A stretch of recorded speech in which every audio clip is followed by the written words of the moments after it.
Before we get started, does anyone want to get out?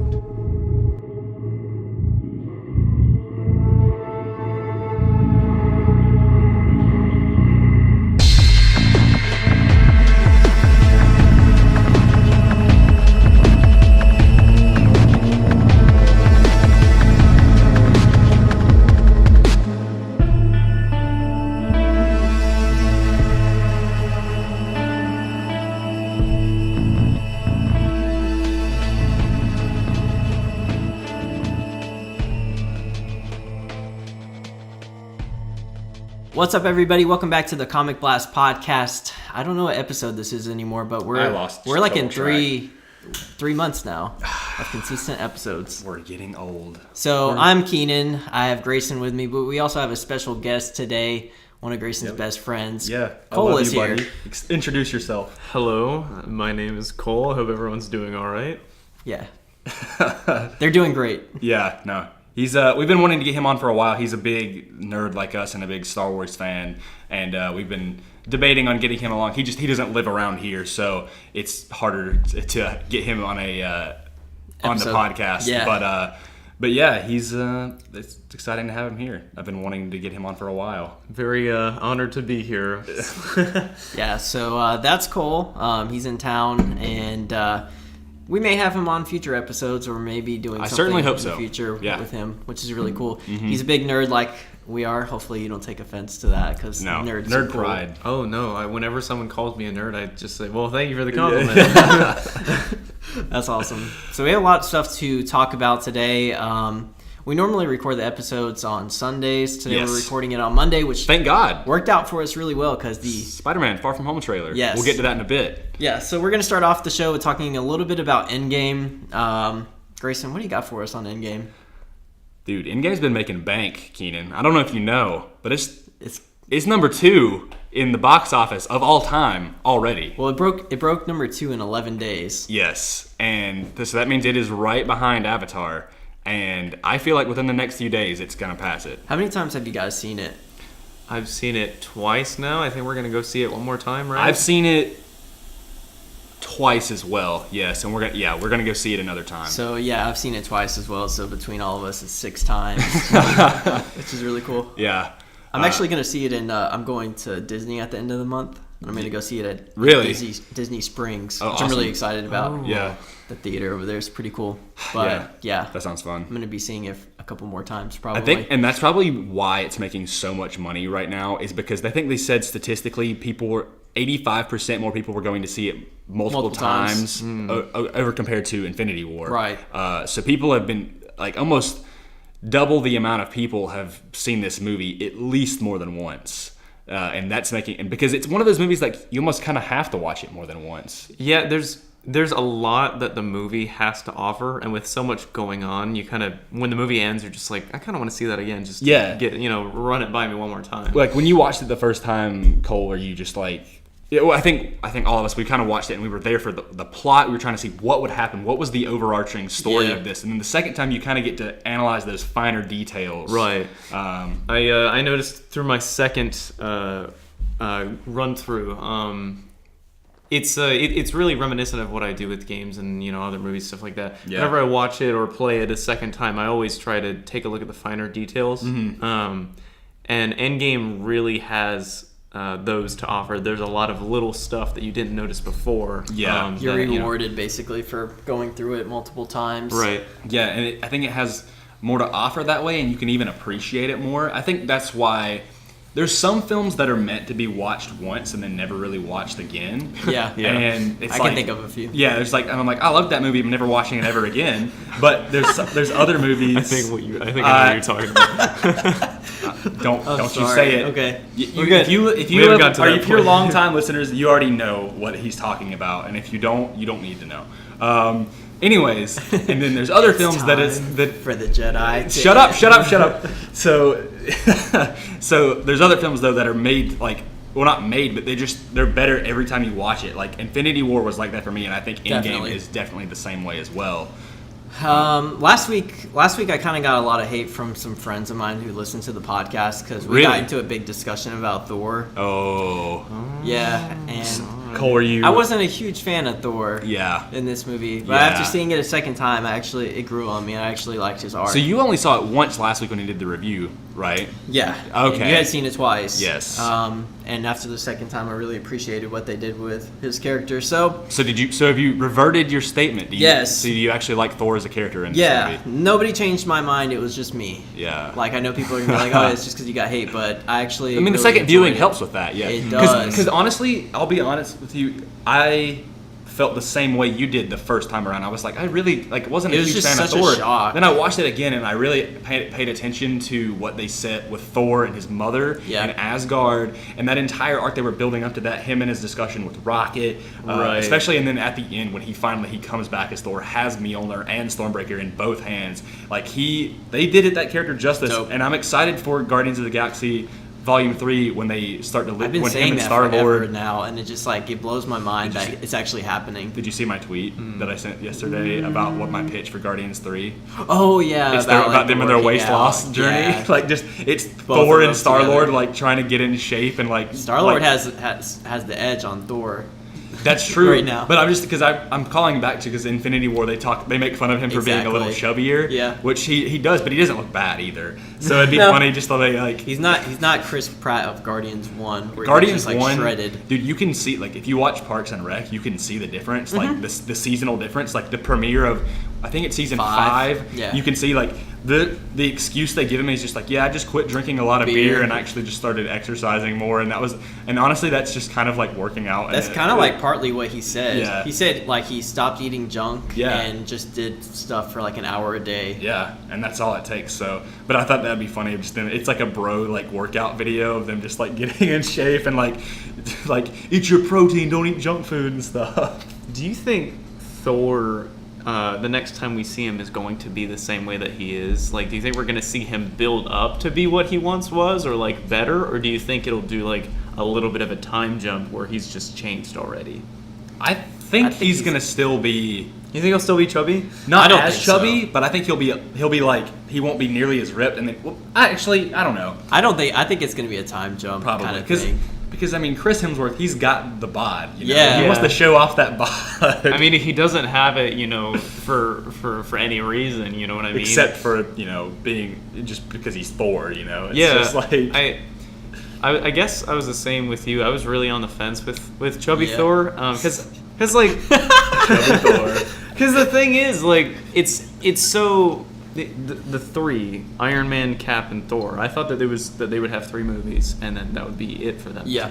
What I didn't realize was that Thor's arc is not done yet. He's only just getting started. Yeah. He had a first arc, and it was a small arc, and now this is kind of where his next arc really began, which was with Ragnarok and Infinity War. I thought that the epitome of Thor's arc was him getting Stormbreaker and coming out and saying, "Bring me Thanos," and that whole scene. I was like, that is Thor. Yeah. You know what I mean? But I guess his arc now is that he's just been beaten down so many times. And kind of trying to find out who he is. Yeah, because every time he gets beaten down, you notice that he just does a quick recovery. It's just so fast, but this time he's lost low. a lot. He's even like that in Infinity War. But Infinity War, you think he comes back. Rocket, Yes. He kind of gets emotional, and he's just gets back up, and he's just moving forward. That's what that was my main complaint was Thanos was the breaking point. Yeah, my main complaint last week was the whole thing where I really liked where they went with Thor and Infinity War, and it felt like they just took a step back. Yeah. And then, like you said, you realize that this isn't the end. It's more of it's kind of like the middle of his arc, I think. Yeah. I think he has a lot more to give. The only thing that I think is weird, it's cool that he's hanging out with the Guardians of the Galaxy, but he's also Thor. He's a god. Yeah. And it's not it's a problem that power combined with power, but you think of Thor in all of his movies, and then Guardians of the Galaxy, their movies as a group, and then it's just, hey, let's put Thor in there. Yeah. And it just sounds that makes me feel uncomfortable when I saw them both just arguing on the ship. It's still so funny though. Just I love that little bickering thing. Between it was great. I'm sure it will be fantastic. It's just of course. Of course. It's so great. Chris Hemsworth is just I think I said it last week, but he's so funny. He's underrated. Yeah. In terms of Taika Waititi, I think, brought out the true potential of Chris Hemsworth as Thor and Thor's character. It's the whole him letting the actors improvise really helped out. Yeah. Because Chris Hemsworth is just naturally really charismatic. He is. Dude, you never got that out of the first like 2 Thor movies. Dude, and the first Thor, he's kind of a dick. Yeah. He's kind of annoying. Yeah, but especially with tiny his, especially with, I love that line. Especially with his dyed blonde eyebrows. Those are awful. One of the worst things about that movie. Like Awful. he looks so bad. Have you ever noticed that? Just to go back to his arc. Yeah. I think even though it was a character design change, to change it from Thor 2 to Thor 3 to just make him funnier, I think that a great excuse would be to just set down that that's his character arc. Yeah. That he starts off the way that he is, and the more that he learns from other people, he just kind of changes. Yeah. I don't know. Going to Earth probably helped change that a little bit. Definitely. Because like everybody on Asgard is just very serious. Yeah. And then you have him playing Fortnite in his oh my god, Noob Master 69. The best part about that scene is the whole Korg wearing the pineapple romper or whatever that Taika wore in that photo. Or Thor using Stormbreaker as a bottle opener. Oh yeah, that's good stuff. That's what people like when they want a weapon and they're like, "What would you use it for?" And you just like, that's it.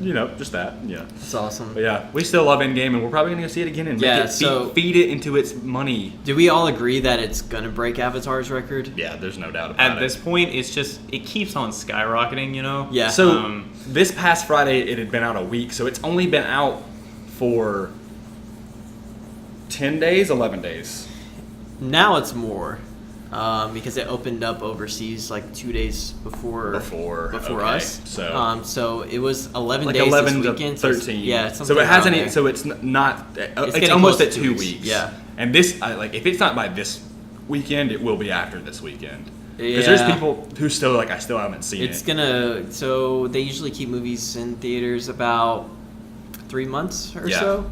This one may be a little bit longer. They keep the Marvel ones in there for a while. Yeah. So it definitely has time to make it, and I think they're going to do everything they can to break that record. And then after, especially they won't count this in the box office records, but after it comes out on for home release, it's gonna make it. August 20th.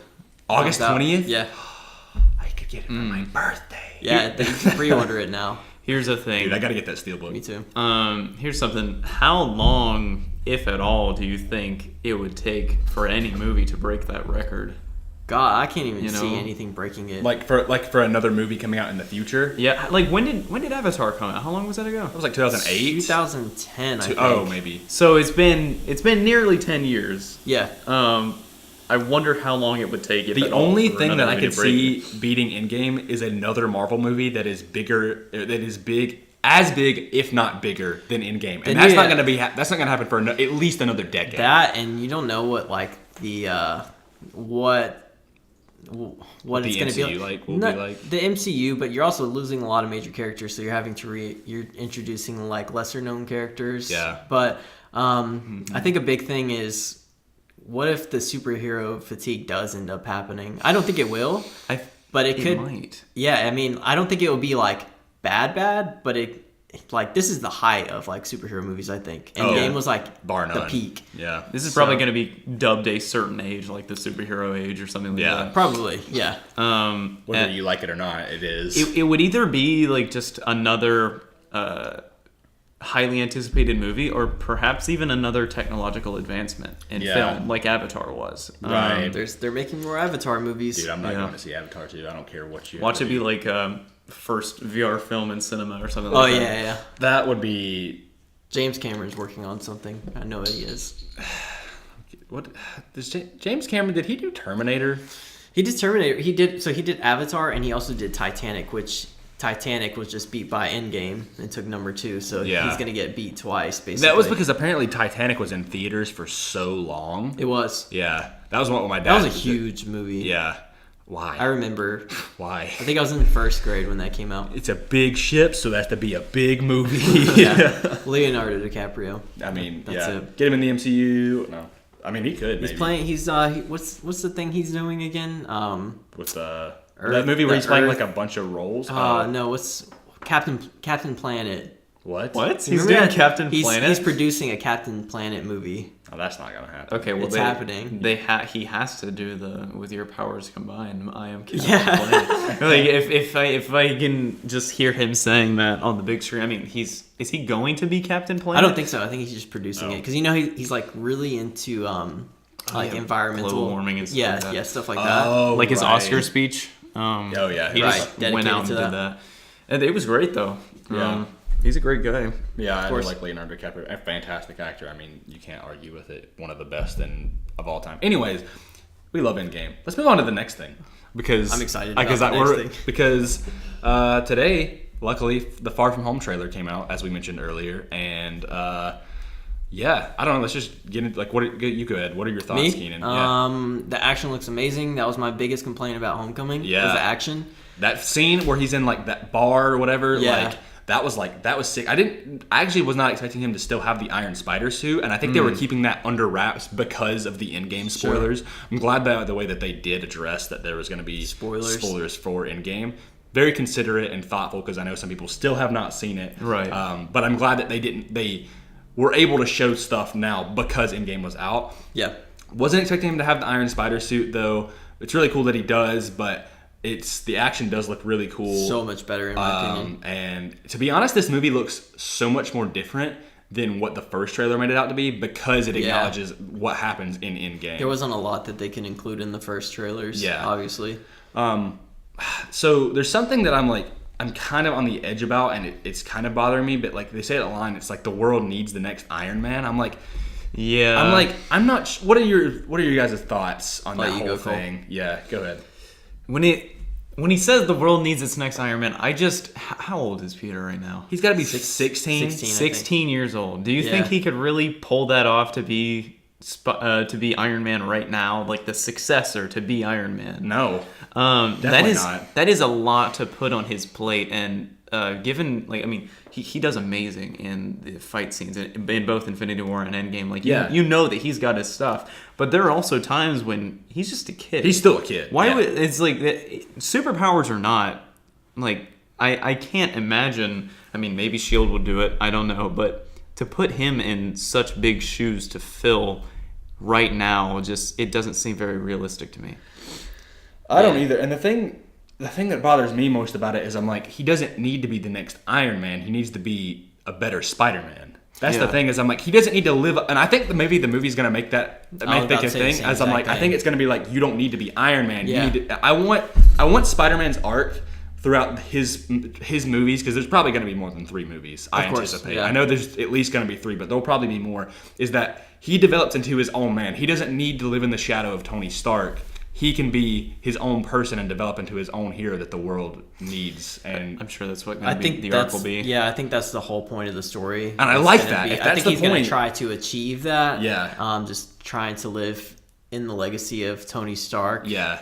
But he was kind of Tony Stark was the template. Yeah. And now Peter's all right, I can draw from him a little bit because Iron Man was the biggest superhero before he passed away. Yeah. But spoilers for Endgame. I mean, if you haven't seen Endgame, why are you listening to this podcast? Yeah. We already spoiled stuff. The embargo has lifted. Yeah, it's Monday. Joe Russo even said spoilers are free to talk about on Monday. Mm-hmm. Thank God. So yeah, thankfully. So I mean, I'm totally fine with them I think that's the arc. Explore. It's just. I think this movie is good for finally, because that's also been another complaint of mine. But I guess, like you said, he is a kid. Mm-hmm. But I think this is the movie where he's really kind of growing up a little bit. He's going to be growing up because you can see that he's having that struggle between I just want to be a kid and go on my field trip, kind of thing. And it is weird that he just tells the cops he's going on vacation. They're just like, bro, what? He doesn't care about his identity. Yeah, everybody knows his identity now. Okay. Speaking of the identity thing, I don't know if she's joking or not, because she jokes around a lot, but I don't think she is. I don't think so either. I don't like her just being oh, I know you're Spider-Man. Granted, it is obvious, but I'm what? No, I'm not mad that she knows. I'm mad that they showed it in the trailer. Yeah. That's what I'm mad about. The fact that this might be an unpopular opinion, but the fact that she just consistently interrupts him and just knows things, I find that to be just a little bit annoying about her character. It does make sense though, because she does kind of stalk him. Yeah. She's like actively stalked him. She literally went in detention when she didn't have detention just to draw him while he was sad. Yeah. And then she's like, I'm not stalking him. I'm just very observant. That's what she says. So it's like she clearly has a crush on him. But I think they're a cute couple together. Like I like her as I'm excited to MJ. see exactly what her character is about. Yeah. You got a very little bit. There's rumors that she's going to be Nick Fury's, like, related to Nick Fury. That's what happens with black people. They always try to like. Wow. They always try to like whenever there's like a black character. It's the same thing with Star Wars. It was like Finn's Mace Windu's son. Like every single Lando's time they son. do that. Yeah. So I heard about this, and here are my thoughts on it. I think if she were to be related to Nick Fury, I think that would be far, far too interconnected. Because that's right, yeah. Like they like to do that, and they like to connect this and that. But there are so many people on the planet. You do not connect Nick Fury. You're shrinking your world. Nick Fury is from New York, though. Yeah, I think. Is he though? Time to Google. Or was he in Captain Marvel? Where did she land? She landed in L.A., but I think that's just because he was stationed there. Nick Fury, 616. I don't know why I can't really imagine him having a kid either. Well, in the 616 comics, Nick Fury wasn't black. I know that's weird to say, but like he was white, and then Nick Fury had a son named Nick Fury Jr. who he didn't know about. There was like a woman that he slept with, and MJ is Nick Fury Jr. Peter, I have something to tell you. Yeah. I'm Nick Fury Jr. I'm actually a man. She puts on an eye patch or something. God, that'd be amazing. It says base of operations like Manhattan, New York City, Shield helicarrier, the blue area of the moon. Because right now Nick Fury in the comics is the unseen. He's like a god. It's really weird. Comics are weird. They're cool, but they're weird. Anyways, comics don't just do anything. Yeah, they literally it's insane. I don't know. We'll see what happens with that whole thing, but I kind of want to jump onto the next point, which is Mysterio in this film. So they made a big revelation, which was at least they revealed so much in this trailer. Even though the thing is I feel like they're subverting expectations a little bit. So in the trailer, they say he's from the multiverse. Yeah, mm-hmm. I don't think that's true. Really? I think he's screwing with S.H.I.E.L.D. I think he has an ulterior motive or an alternate agenda, but I think he's screwing with them, and he's saying, and like because of his manipulations and stuff, that he's like making it seem like he's from a different dimension, but he's really not. I'd like that. That's what I think. I would prefer that, I think. Because I think they're trying to be like, oh, he's from the multiverse, that's cool, but I'm like, no, he's not. Don't lie to me. I mean, maybe he is. I mean, I think it's definitely plausible given the alternate threads of time that we've seen in Endgame. Right, yeah. So I wouldn't put it past the films, but it would be nice to have him just kind of, pull the rug out from under him, like, hey, I'm not actually from the multiverse. Because Mysterio has to be the bad guy. Like, I don't see why they would make it, because they said, like, he's the cool uncle or something in this thing, and I'm like, I think he's going to try to be a mentor figure, and then he'll actually be a villain, which would be cool. I do like that. Kind of similar to, spoilers for Spider-Man PS4, if you have not played the story. Click off for a little bit and then come back. How Doc Ock was in that game. Maybe Mysterio is kind of like that, where he's kind of assuming this mantle of like being a better hero. Because it seems like Mysterio is almost trying to be kind of like the new Iron Man as well. That's true. That's a good point. Because he's like, because he has this whole conversation with Peter. He's like, you have to make sacrifices, and sometimes you lose people and things. And I'm like, I don't trust Mysterio. And I'm excited I'm excited for his character, but I just don't know what's up with Mysterio in this movie. Trust him, but definitely not. There's some sort of ulterior motive. Yeah, words. when who said that the world needs another Iron Man? It was Peter, right? Peter's like, the world needs a new Iron Man. When he says that in the trailer, it's during a shot of Mysterio. I think he's talking to Mysterio. But like, I remember, I'm pretty sure like you see Mysterio doing stuff. But here's another thing. It would be nice if he was actually genuinely good to begin with, but something happens that changes it. Maybe like he wasn't bad the entire time, but something happens that changes his mind that decides to do kind of like else. The fall. He might want to. He might like be good, but maybe he kind of goes through like loopholes or does some things that Peter doesn't agree with. That's what people were speculating, like those, like the elementals as they're calling them. Yeah. which they are popping up a lot in this trailer. Like there's a water one, there's a Molten, it's Molten Man, Hydro Man, and one looks like Sandman, I swear to God. One looks entirely like Sandman. But I know it's not Sandman. Either way, it's like, there's been the whole theory like he's actually summoning those, and those aren't really real. He's just making himself look like the hero. We got a lot revealed about this movie, but it's just, there's a lot that I still have questions about, which is a good thing. I feel like they do this with every Spider-Man trailer. Like they shove a lot of things, or they throw a lot of things at you when it comes to this stuff. Yeah. The movie very well could be entirely different from what they're showing off, you know? Yeah. It could be something else, really. Like we could just be seeing a little bit of it, and then they just flip it on us entirely, like Endgame, because they were perfectly content with doing that with Endgame. I know this is definitely this is coming hot off the heels of Endgame, so it's going to do very similar to how Iron Man 3 was with the Avengers, where I believe Iron Man 3 came out roughly a year and a few months after the first Avengers, and it made bank because people love the Avengers so much. People are going to go see Far From Home, so they have a lot kind of relying on this movie because it's kind of like what do we know after? I know it's supposed to be the conclusion of Phase 3, but it's really the beginning of Phase 4. That's weird that they decided to say that. I really just feel like that's kind of like hey, well, you know, whatever. But like that's not really true. Like they actually do plan for it to be, because it's setting up the future of the MCU in a big way. We don't really know what's going on after that. One of the things I really liked about the trailer was the web swinging.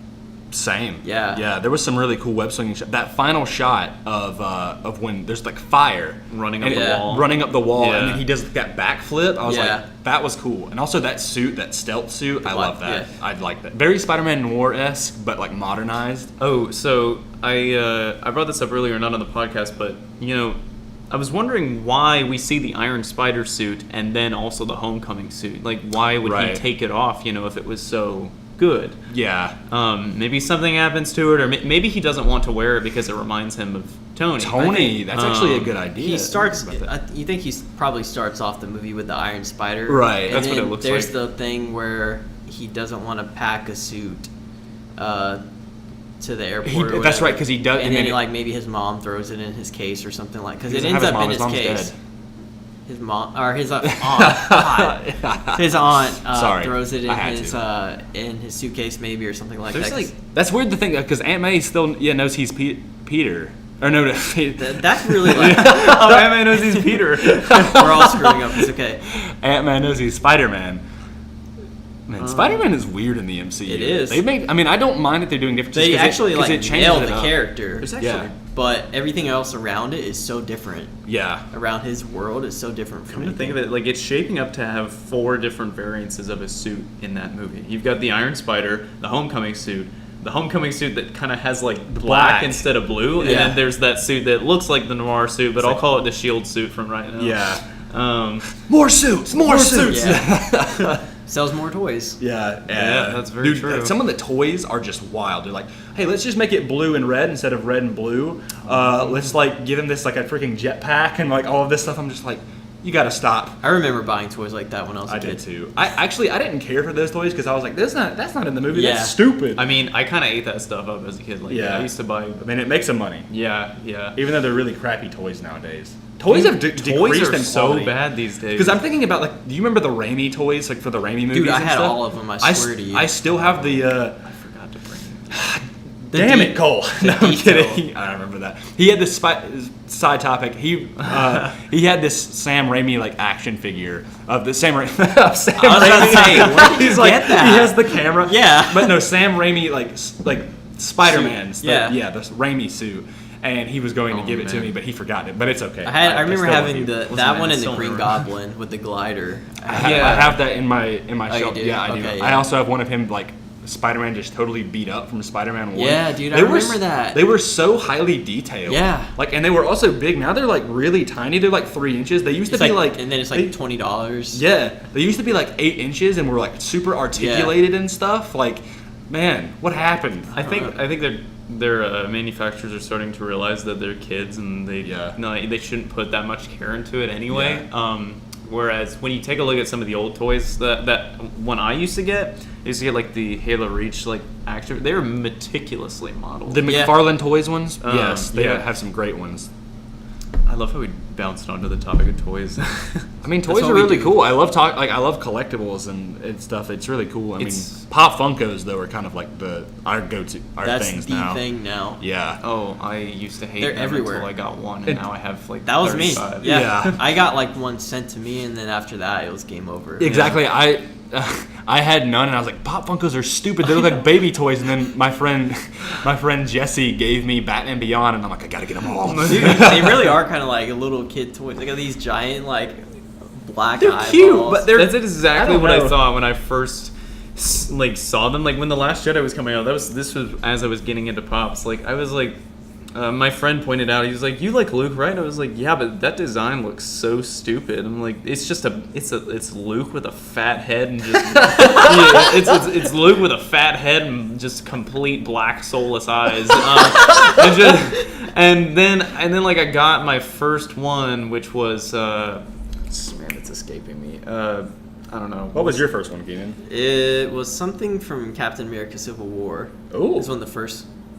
I think it was Iron Man. Or it was Black Panther. It was that's my favorite Iron Man design. Is the the first one I got. It was a Death Trooper from Rogue One. Ooh, and that's a good one. Yeah, and I was just like, I remember that now. Yeah, and I was just so excited because it just looked so cool, and I was like, okay, I guess you got it. And then you got that Death Trooper design on your.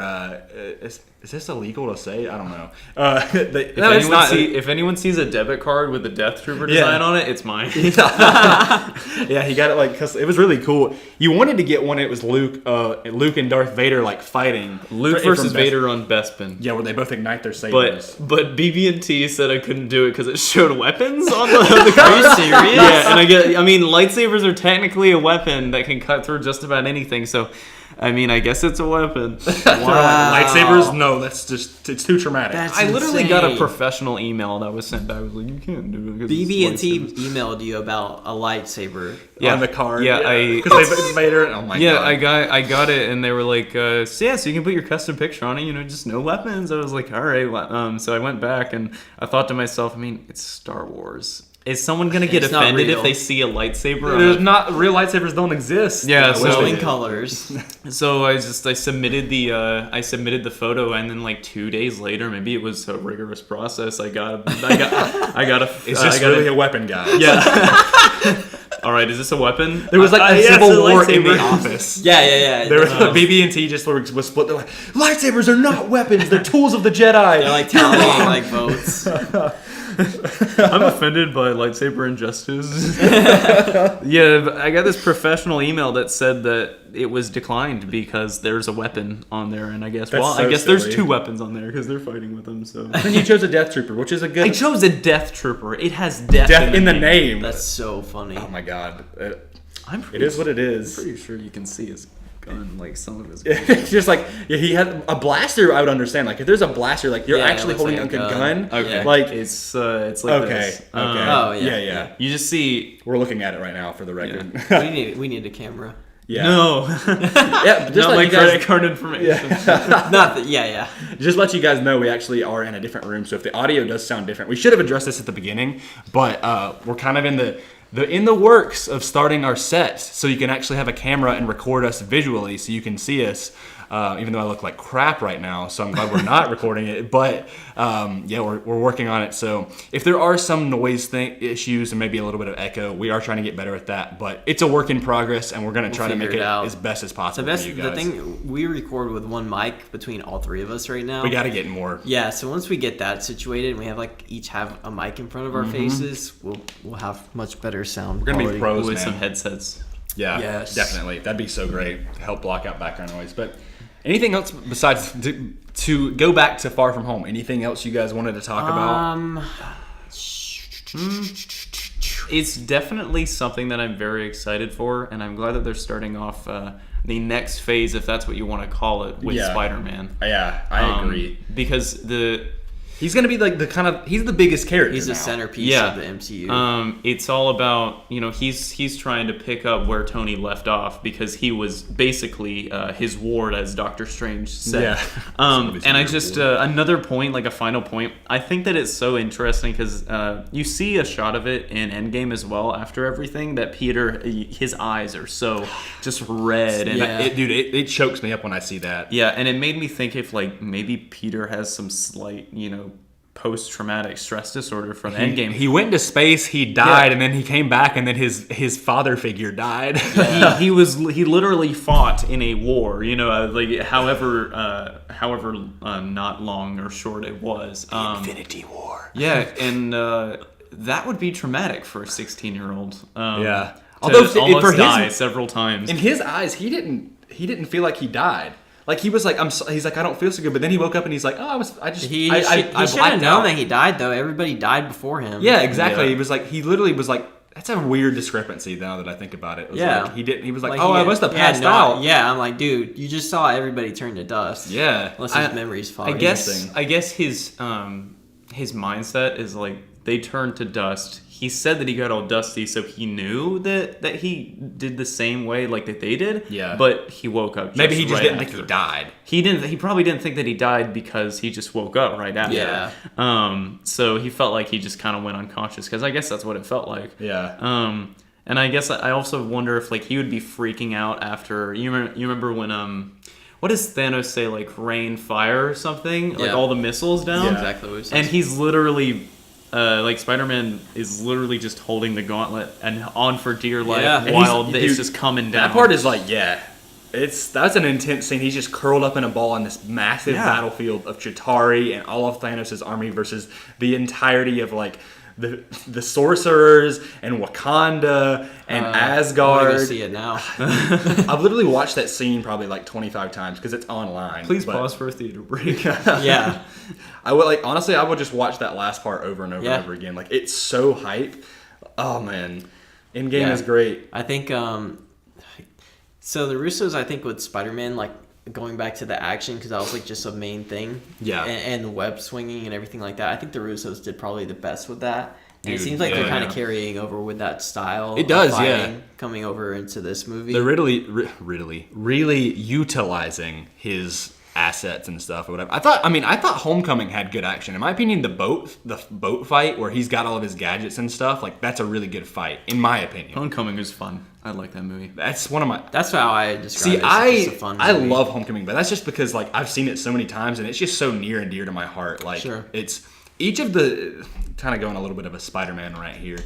Each of the Spider-Man actors have brought something to me like that have helped me find part of myself, and I think the biggest one was Andrew Garfield, but Tobey Maguire was helped me accept that I was kind of an outcast and I was nerdy. And then Andrew Garfield's Spider-Man kind of helped me kind of realize that like I need to try to explore more of myself and try to branch out and be a more of an explorative person, but also just be a better person and be someone who's willing to take care of his family and his loved ones. And then Tom Holland is the one that's like has helped me kind of like just embrace my youthfulness and not be like try to be an adult so much all the time. Yeah. And each of those have just been so integral to like my person, and that's why I love all of them. And so I don't like to be like, who's the best Spider-Man? I mean, Tom Holland, in my opinion, is the ultimate Spider-Man, no pun intended, really. Yeah. But I mean, each of them are so important. Even Spider-Verse, man, like Peter B. Parker is great, and Miles, and like even Gwen dealing with loss and not wanting to get attached again is one of the best arcs. I think she has one of the best arcs. Man, I want to watch Spider-Verse again now. It's so unsung too, because if you're not paying attention, you really don't see it with Gwen in that movie. But she does have an arc in that movie. I mean, a lot of them, pretty much that. It's a very quiet right arc. Yeah, but it's a nice one for sure. Yeah. Spider-Verse is great. I like that movie. Yeah. We just stop the podcast and go watch it right now. That's for sure. No, okay, so we've talked enough about Far From Home and Spider-Verse and Endgame and all that stuff.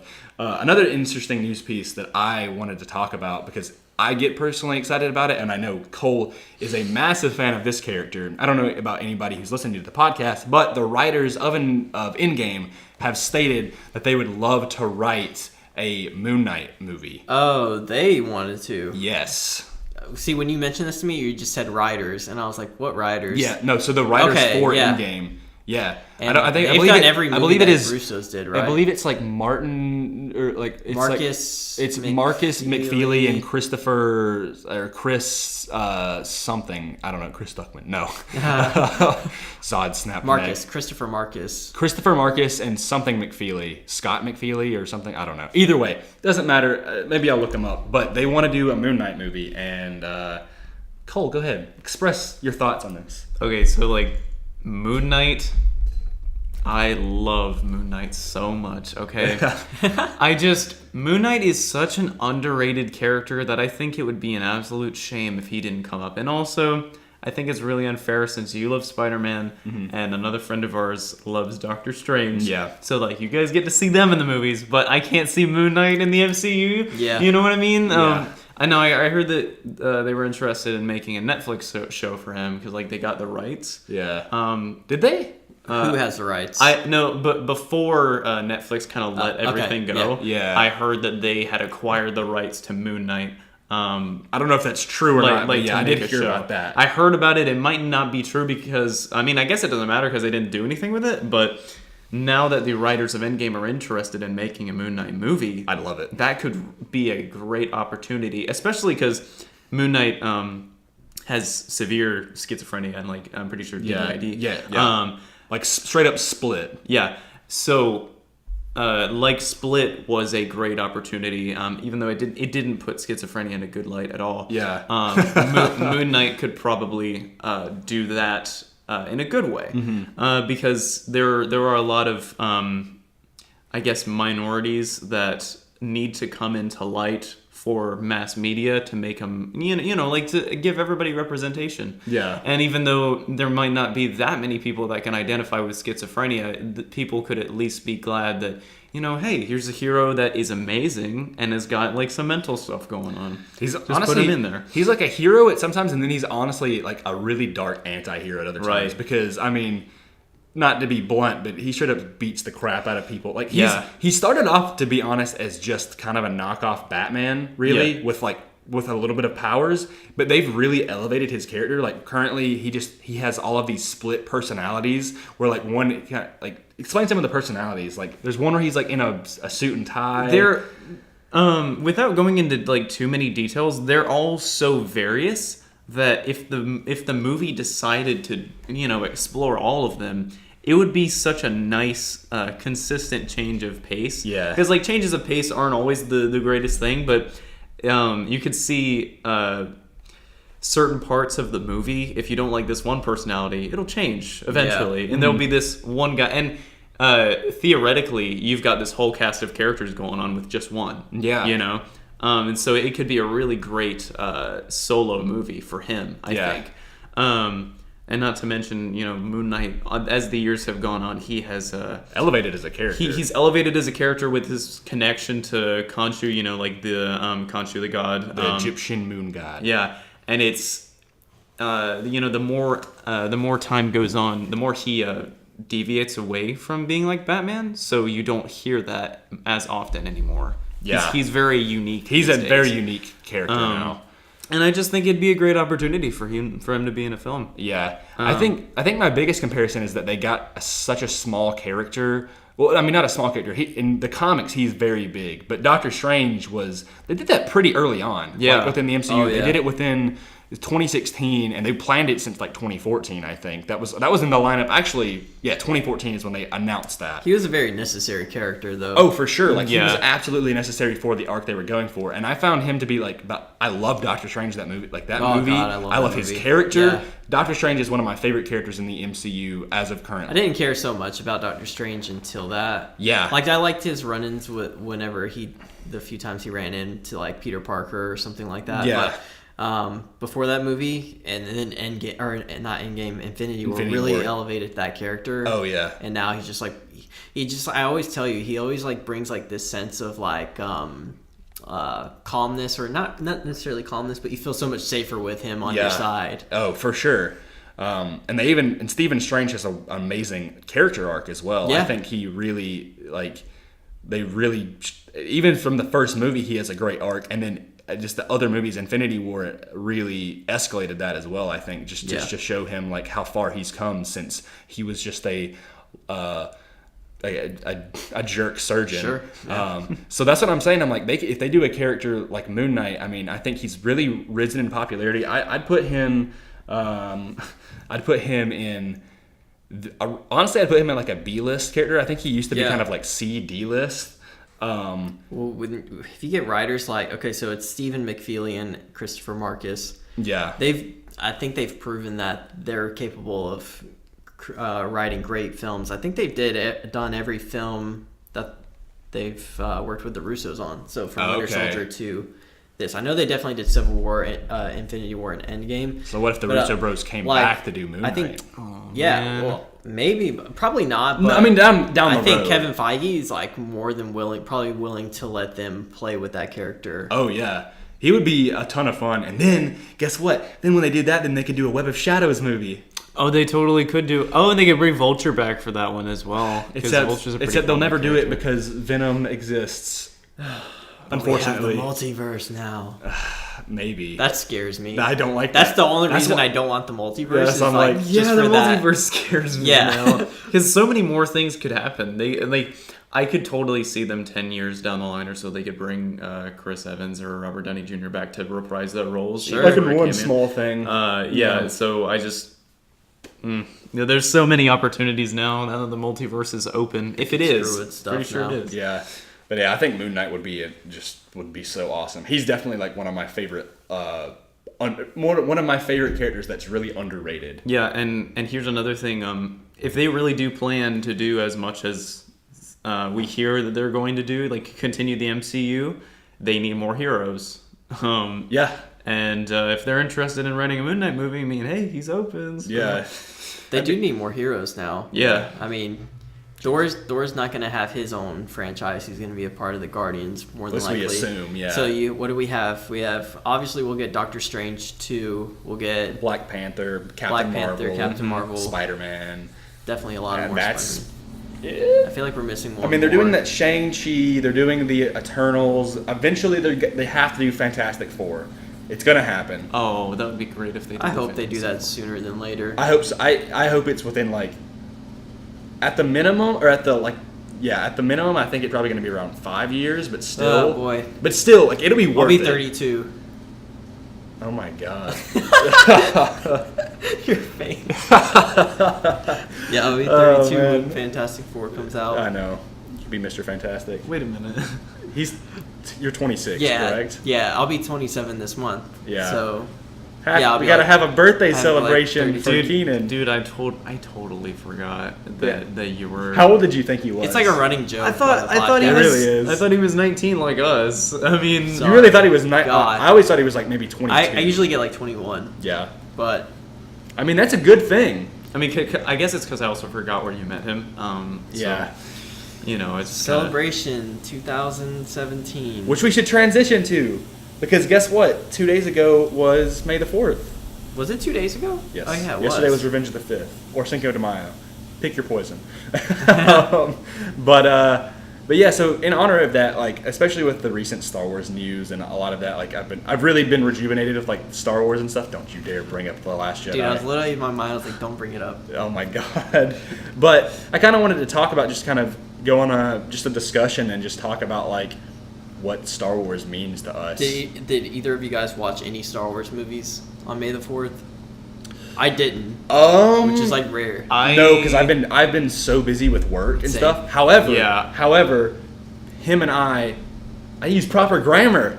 Wow. Him and I were going to watch. Education's paying off. We're gonna watch the first 6 movies in one day. Right. Oh, that sounds amazing. Yeah. You want to come? On May the 4th,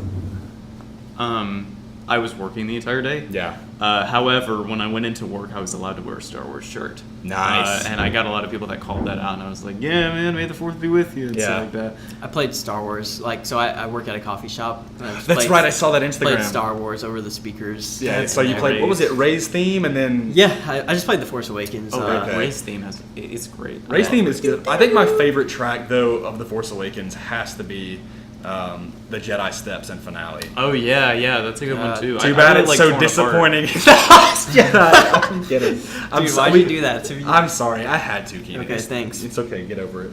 Okay. I won't, but yeah. But yeah, like, I mean, since Cole is here, like, Cole and I have a very extensive history with, like, our friendship is kind of based around Star Wars. Not that, like, if Star Wars didn't exist, like, I think we would still be friends somehow. Like, the Star Wars definitely brought us together. But yeah, like, it was a big part of our lives. So, like, I kind of just wanted to talk about, like, how Star Wars, like, what it means. I mean, technically, I met you Keenan, through Star Wars. The same exact thing. Like, we all met exist without Star Wars. Yeah. So, like, to give some backstory, like, for me, Star Wars has always been a thing. It's really, and I think that's the entire meaning of Star Wars has been about family. For me. Mm-hmm. I started loving Star Wars because my dad, he watched the movies as they came out, as many people did. Yeah. And then he passed that on to me, because I mean, my dad likes a lot of things, but I mean that's what I just kind of was drawn towards. Sure. My mom was pregnant with me she was about 6 months pregnant with me when the Phantom when my dad and her saw the Phantom Menace. Yeah. So I watched that. So I watched that when it came out. How old were you? I think I was 7. What was that? 99? Yes. Yeah, I was 7. 20 years ago. Yeah. Oh my God. Yeah, I remember there was a preview or a trailer for this movie called The Others. It's like a Nicole Kidman scary movie. Really? Yeah, and I remember having nightmares about that movie. Oh my God. That night. I'll never get over like just how like I was in Massachusetts when that came out. Okay. Yeah. Yeah. I'm old. And then, you're not that Move old. On. So then I saw Attack of the Clones when I was very little. Yeah. And I remember like I loved that movie, despite I think Attack of the Clones is one of the lower end Star Wars movies, but to me like they're all kind of like they each have something that they bring to the table. But I loved Attack of the Clones, and then Revenge of the Sith was like one of the first movies that I remember I was just so hyped about. My birthday that year was themed around Revenge of the Sith. I had a cake, and I had like this Darth Vader themed cake. I remember I got the volcano toy set from Revenge of the Sith that had Obi-Wan and Anakin fighting. I know exactly what you're talking about. I think I still have it somewhere laying around. Star Wars has meant so much to me. My dad also introduced me to it. Yeah. He had like the VHS tapes of the original trilogy. Although I can't really remember if I was introduced to the prequels or the originals first. My first Star Wars memory was watching. I don't remember if I was either. I just kind of remember it all being synchronous. Yeah. My first Star Wars memory was watching a VHS of Empire Strikes Back on a hot summer day, and like being like the scene that played that was on Hoth just made me feel so much better because it was so hot outside. That's awesome. And Star Wars, I grew up with it, and I mean, even though I'm still a nerd, but like I've grown up and I've grown more mature. Star Wars has never really left me because. Yeah. At any rate, it's actually just grown and evolved with how much I love it because I went to as you guys did went to Star Wars Celebration in Orlando 2017, which was because of another Star Wars thing. So so to give some backstory, Cole and I actually met over Xbox Live. Mm-hmm. We have a mutual friend that we somewhat got introduced to, or we introduced each other through that. But I remember the very first time we ever talked, that was the day that they announced that Saw Gerrera was going to be in Rogue One. Oh, yeah. And I remember I was like, yeah, did you hear that Forrest Whitaker is he's playing a character from the Clone Wars? And then he was in the chat at the same time as us, and he was like, it's like, oh, so are you like a big Star Wars fan? I was like, oh yeah, man. And we started talking, and then immediately we hopped on to Star Wars Battlefront, the EA game, 2015, which it's very near and dear to my heart. It's not the best game, but I still enjoy it, or enjoyed it. And we played you and I, and then you met Jesse, obviously, and we bonded so much over that game. We'd play in private matches, and we would play hide and seek. So like one character would play as like either Vader or Bosk, and we would go on like indoor and stuff, and we would go like hide in the woods. And like I remember one time, like I think it was you were playing as Vader, and I was just this lowly rebel, and I was just in a bush, and literally it just was just, and he's just sitting there, and he literally looks right at me. And then just walks past, and I was like, "Oh my god!" And then you came back and you killed me. Oh, that's so funny. I have an knack for being like dramatic. What we would do in like the hide and seek game mode that we made, we would turn the HUD off. Mm-hmm. Okay, it would be very cinematic, and we would turn up the gameplay volume. Turn off the music as well. As Vader, I would deactivate my lightsaber and just walk around looking for him. And like for instance, we played in like one of the Death Star maps or something like that. We'd be like in a dark hallway, and I'd just be standing there as Vader. And as soon as I saw him, I activated the lightsaber. And as soon as he hears like we were allowed to run away. And I remember there was one time like he was just chasing me. We were like no ranged abilities, like only melee. And I was just running in the hall, and Vader was just you were chasing me as Vader, and it was so terrifying. This was before Rogue One came out too, and that's so what cool. I remember. I wrote down my own scene. I was like, Rogue One should have a scene like this. And then it happened. Not to say it, but we saw the future. Yeah. Needless to say, Star Wars Battlefront 2015. However, like whatever the game got as flack, we were Star Wars fans. We played it, and we loved it, and through that, friendship grew. Yeah. And that is something that is very prevalent with Star Wars these days. It brings people together. That's the best thing about it. And like, and that really goes. That's the same case for a lot of nerd culture and really anything. You know, like Marvel and DC. Like, it brings people together with like-mindedness. Mm-hmm. And Star Wars is just. It's so... I love it so much because it brings people together, and it's something to think about and talk about and, geek out over with. Mm-hmm. It keeps growing. It's more than just a nerd thing. Yeah. It's I mean, I consider Cole like a brother because of it. Like, I mean, we played through that, and then I remember when Celebration got announced, we were like, we need to all go to that, and he were like, oh, I can try to go to it. So we all got tickets, and that was when we met for the very first time. That's so cool. Was there? Yeah. And now we're we also gonna go next year. We all got our own lightsabers. Yeah. Which tie into another thing. We're writing like a kind of a small book about like each of our characters that are kind of based on our own likenesses. Yeah. Now it's not like this. It's fan fiction, but it's not. Sure. But it's like we want to have like a genuine plot and have like an actual theme and arc to each of these characters, integrate it within the canon. We're going really like deep with it and stuff. Like we've been just like writing all out and stuff, and it's like that's just another thing. And now we play Battlefront 2, the one that came out in 2017, all the time. Still fun. It's so fun. Yeah, like we've gotten really good at Hero Showdown, so it's like 2v2. Oh yeah. And him and I are a great team. Yeah, we have like the best matchups. Like we'll do like Maul and Bosk or whatever. And Vader and Palpatine. Vader and Palpatine is always a classic one. Leia and Anakin is a really good one. It's really cool to like have Leia and Anakin or Luke and Anakin because it's like father and son. But then it's really even cooler when you have Vader on the other side and Luke is like dad. And just to go back to like the story that we were writing, that brings something up that Star Wars is so great that it inspires people to create. So many people. And like not even just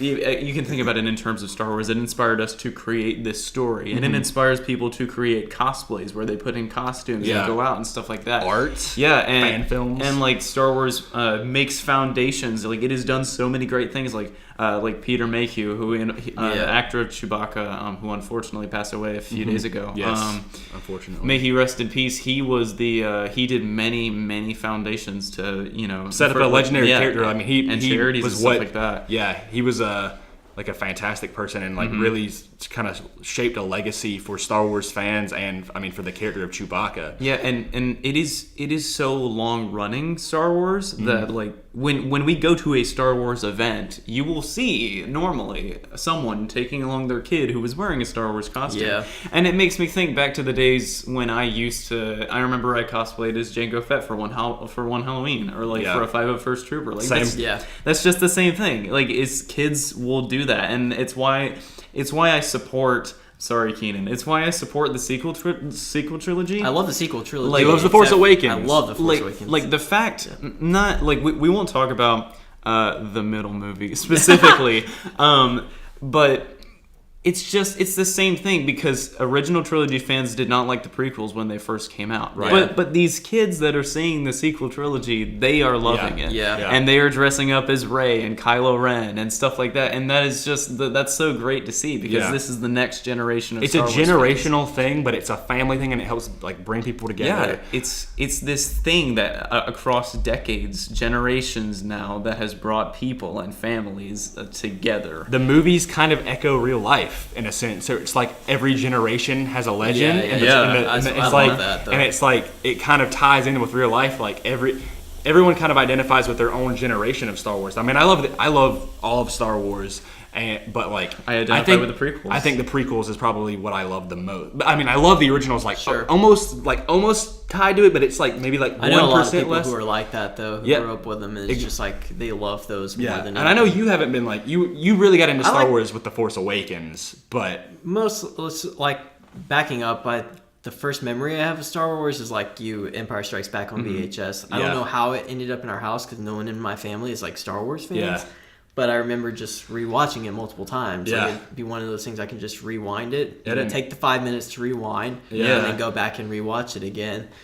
So that was kind of like my first thing. I think The Force Awakens really like elevated my love for it. Because I watched all the movies, but I wasn't... That was like the time when I was like, I'm going to get into all the canon. I'm going to like read all the books and everything like that, was The Force Awakens. And then like I just remember briefly meeting you for a second at Star Wars Celebration, and all of my other friends and everything like that. But yeah, what were we talking about before that? We're just talking about like Star Wars. The impact of Star Wars. Whenever I think about Star Wars and just like what it means to me, I always go back to Celebration 17. Yeah. Just because like that was so many things and opportunities came moment from that, and like meeting like the most amazing people. And I think what like I don't have a problem like with talking to people, like random people or strangers or anything like that. Yeah. But what I have noticed is that when you go to any convention really that there's a big fan base for, you see a lot of people who may have like anxiety or like really socially awkward or anything like that. But when they get to these places, it's like everybody's there for the same reason. Talking and everybody's just enjoying each other. Yeah. Like you never see any like hostility towards one another. Yeah. We're always looking out for each other. And that's one of the things, like just getting to see everybody else love something that I love too. Yeah. It's just like such a special feeling. So it's such a positive reassurance. Because when you go there, I remember I did not meet a single person that I had a discrepancy with at Star Wars Celebration. Everyone there, that literally everyone there, except for maybe anyone who was just dragged there. But everyone there loves Star Wars. Yeah. And so that's one thing that you could talk about. No matter your views on anything else, you guys love Star Wars, and that's why you're there. Yeah. And it was just so great to be there. And when I was, a few years ago, I also like had some anxiety stuff. Like I still have anxiety today, but I was a lot more of an introvert than I used to be. But there was one of the days I put on a cosplay. Yeah. And I got like 40, 50 people to come up and take pictures with me. That's so dope. Yeah. And that was so much fun. Like that was just such a nice change of atmosphere. Yeah. And I never felt, when I think about it, that's really one of the happiest moments of my life, to go into Star Wars Celebration and be with all these people that love Star Wars and just be there to celebrate something that has been in my life since as long as I can remember. Yeah. Everybody's happy there. It's hard to remember like my life without Star Wars. Like I almost feel like it's always been there. Yeah. Like as soon as I could watch a movie, my dad was like, boop, and then put out like either A New Hope or Empire Strikes Back, or maybe it was I saw Attack of the Clones when I was like 3. I don't know. Like what is your favorite Star Wars movie? Did you say it was Revenge of the Sith? It's hard. I go back and forth, like, because really a lot of them, like, I appreciate all of them so much. If I had to choose one, I would say so hard. You can't do this to me. It's stressful. It's like, it's so, like, I go back and forth because Empire Strikes Back and Revenge of the Sith are just pure Star Wars gold. Yeah. In my opinion. Like, I just think that's like the overall consensus is that it's Empire Strikes Back. But it's so funny to see, or not funny, but it's really cool to see how everybody has a favorite for a specific reason. Some people like their favorites. I think my dad's favorite. He said like he goes back and thinks Rogue One may be one of his favorites because it brings back that's why a lot of people who were fans of the original trilogy loved Rogue One because it brought back like rejuvenated that sense of the original trilogy, right? But like with the brand new special effects, but it still kept that like that Star Wars feel. And Rogue One, I watched it a week and a half ago, and I was like, wow, I need to watch this movie more because I really enjoyed it. It's really good. I really want to watch Solo again because that came out about a year ago, and I was like, man, I really liked Solo. Like that was a fun movie. I haven't seen that movie enough. Like, yeah, I watched it a few times, and I just haven't seen it in a long time. It didn't get enough praise, in my opinion. It just came out at a very bad time. Yeah, everything surrounding that movie, just like between the firing of directors and the lack of Last Jedi, and then like how the trailer wasn't there. It was like in the summertime as opposed to December. Yeah.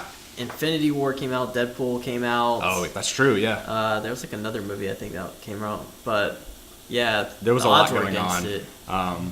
Nobody's gonna say it.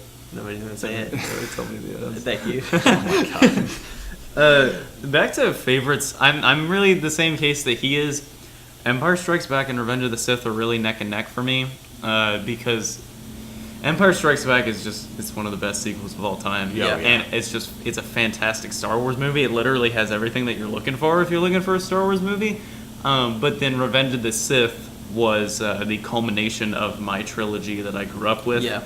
And not to mention like, as the prequels age, more and more people are starting to like it and accept it because the prequel fans are growing up and we have opinions that should be validated. We will fight. We might just like them because of our nostalgia, like when we were kids. But I will watch them today still and love them because they are great. Revenge of the Sith. Speaking of Revenge of the Sith, dude, there's so many times, and it's not even like purposeful, like, hey, let's do this. Literally, I will just send a screenshot of like me listening to like the score of either Revenge of the Sith. I've done it with Empire and Revenge of the Sith. Literally at the exact same time, he will be listening to the exact same track. So funny. Not even like it was so weird, but it's great. There was one time I was sitting there, I was studying, and I wanted some inspiration, and it had been a long day, so I listened to Yoda's theme from Empire Strikes Back. And I got really emotional because it's one of my favorite themes in Star Wars. It's just his theme, and it brought a sense of joy and like wonder and happiness to me. And I remember I screenshotted it and I just sent it to him and Jesse, or maybe it was just him. And either way, he literally sent me a screenshot, and it was like almost at the exact same timestamp too. That's scary. And I was like, no way. I was like, that's so insane. And we just like started gushing about Star Wars again. Like it's funny because you just like that. If you start thinking about Star Wars, you just get so into it as we are now. Yeah. Star Wars really, like we said earlier, brings people together. It gives us something to talk about, something to be, I don't know, excited for and stuff like that. Yeah, it's like an ever-present thing, and that's what really like, just that like the past 6 months before celebration of this year. Yeah, I really just was like kind of on a Star Wars low. Like I didn't like hate Star Wars. I was just like I just need something to fuel that Star Wars that excitement. Yeah, exactly. And then Celebration was what did it for me. Yeah, same. And a new trailer and now we it's no doubt in my mind we are going next year. Like if we are going. I really want to apply for media badges. We need to, for sure. And I would love to interview some people or whatever and try to do a podcast there. That'd be cool. It'd be really, really fun. I would love to go. We're also trying to work on a cosplay, like our cosplays for the characters in that book that we're writing. Cool. So that's really cool because that'll kind of like get your story out there. Yeah, like, for sure. What is this character? We would love to like pitch it to Lucasfilm, but I think it'd be really hard pressed if we wrote the entire. Like they definitely have to do some changing around, but it's like I believe it's titled Jedi. It's called Star Wars Jedi Brotherhood.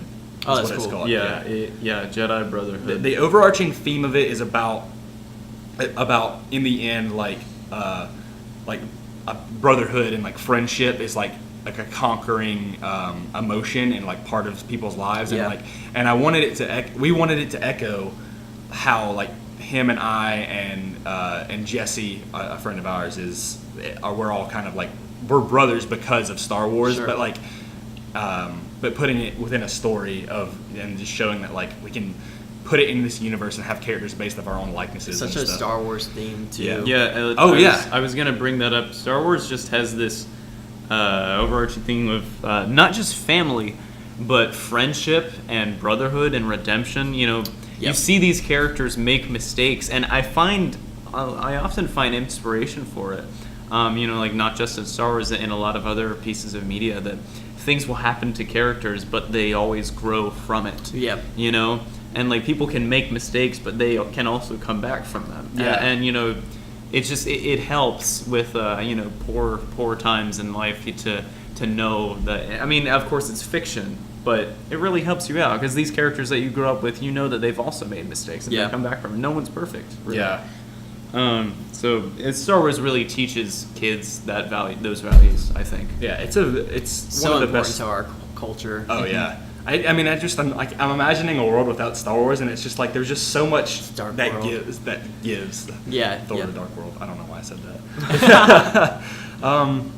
Yeah, I mean, I don't have much more to say than that. But like, I think that we Cole and I and you, we kind of nailed it. Like Star Wars is great. I love Star Wars. It's so good. It's just so weird that we're like sitting right now at this table, and knowing that 2 years ago we happened to bump into each other in Orlando, Florida. Yeah. That was the spark. Podcast. That's so cool, man. It's like crazy how weirdest that domino effect. Yeah, you know? yeah. Even from like, it's almost like it's one of those. I hate saying this because it's really cliche, but sometimes things are meant to happen. Yeah. And the whole thing from the power going out at Guardians of the Galaxy to like leading to us like finding out that we live near each other. And you don't live too far away. Yeah. Or not crazy far away. It's so weird. Yeah. But it's awesome how it worked out that way. Yeah. And I'm forever grateful. It's so cool. So yeah.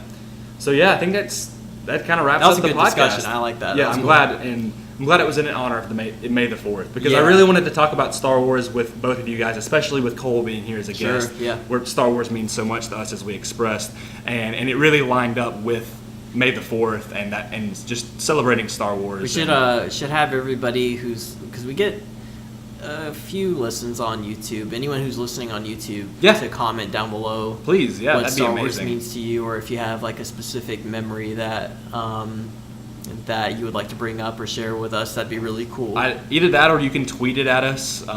It's a good time to plug in our Twitter handles. We'll go ahead and we'll plug yours as well. So you can follow us on Instagram at comicblastofficial and on Twitter at comicblast_. You can follow Keenan at is it at Keenan Creates? Yep. Correct. I am at Schradester8. It's if you want to find the Comic Blast Twitter, both of ours are in the description. Yep. And Cole, what is your Twitter? Well, my Twitter is at the Cosmic Lotus. Yes. And my Instagram is at and the Force is with me. I love his handle. Yeah, I remember that. You created it like the night you saw Rogue One. I'm pretty sure. Oh, that's perfect. I think so because it's. I mean, I don't want to go too much into it since we're wrapping up, but that's just such a great line because that consistent. I'm one with the Force, and the Force is with me. Yeah, yeah. Good stuff. Star Wars is awesome. Thank you guys for listening. We really appreciate it, and we'll see you next time. See you guys.